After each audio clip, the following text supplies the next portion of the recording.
Video ini menceritakan mengenai detik-detik Soekarno, Hatta, Syahrir, Haji Agus Salim ditangkap pada masa agresi militer 2. Ya, kalian bisa melihat ini gambar ketika orang-orang Indonesia ditangkap ya.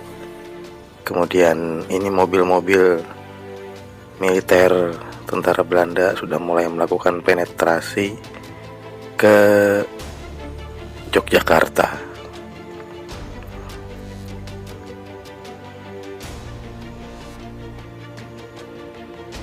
Ya, kalian juga nanti akan melihat video ketika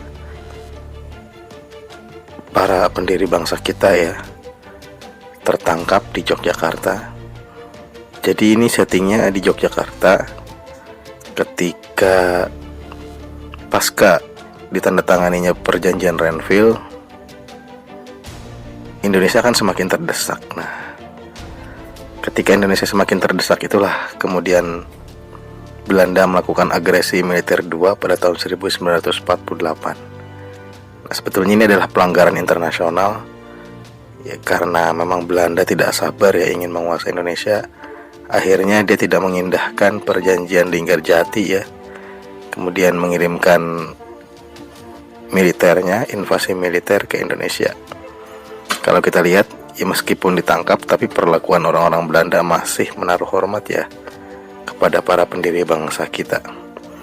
Tidak seperti yang digambarkan film-film gitu ya, serem gitu. Tapi ya karena ini adalah tokoh besar ya, tokoh bangsa, jadi diperlakukan agak spesial, agak hati-hati. Jadi terlihat ya, kita lihat para perwiranya sangat menaruh hormat terhadap para pendiri bangsa kita. Ya, ini rencananya mau dibawa ke Bandar Maguwo ya, dan rencananya akan diasingkan, diterbangkan di Bukit Tinggi. Jadi tempat pengasingannya untuk para tokoh bangsa ini di Bukit Tinggi ya. Terlihat ya wajah Bung Hatta mungkin agak kecewa, agak memikirkan ke depan seperti apa ya Indonesia setelah kami semua ditangkap. Mungkin seperti itu pikiran mereka. Ya, ini sedang bersiap-siap menuju pesawat yang akan diterbangkan ke Sumatera ya.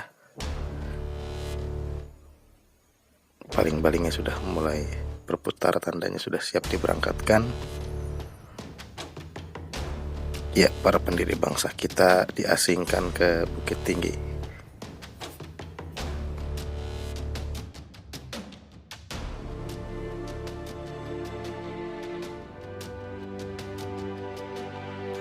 Jadi kalau kita lihat perlakuan orang-orang Belanda terhadap para pendiri bangsa kita ya bisa dikatakan masih punya adab ya, etika ya. Dan betul yang dikatakan Bung Karno ya, ketika Bung Karno ditahan Belanda, perlakuan Belanda itu jauh lebih sopan ketimbang Bung Karno pada tahun 66 ya. Itu ditahan oleh bangsa sendiri. Ditahan bangsa sendiri, perlakuannya katanya lebih tidak mengenakan ketika dibandingkan dengan perlakuan Belanda. Nah, itu pengakuan Bung Karno sendiri ya, ketika akhir-akhir masa-masa jabatannya.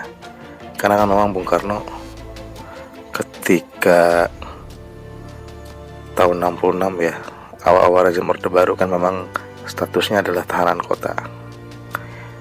Bayangkan coba, masih ada makan-makannya. Jadi tidak seperti yang dibayangkan biasanya ya, ditangkap kemudian disiksa. Ya mungkin ada, tapi untuk para pendiri bangsa ini masih diperlakukan masih sangat baik. Tentunya karena pengaruhnya bagi dunia internasional dan juga pengaruhnya bagi masyarakat ya, sehingga Belanda pun juga harus hati-hati memberikan sikap. Usut punya usut, sebetulnya pemerintah Belanda itu menginginkan mereka atau para pendiri bangsa kita itu melarikan diri supaya Belanda ada alasan untuk membunuh. Tapi ternyata para pendiri bangsa kita itu taat prosedur ya.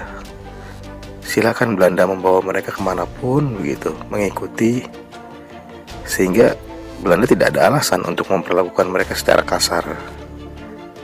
Itu yang saya tahu dari beberapa sumber.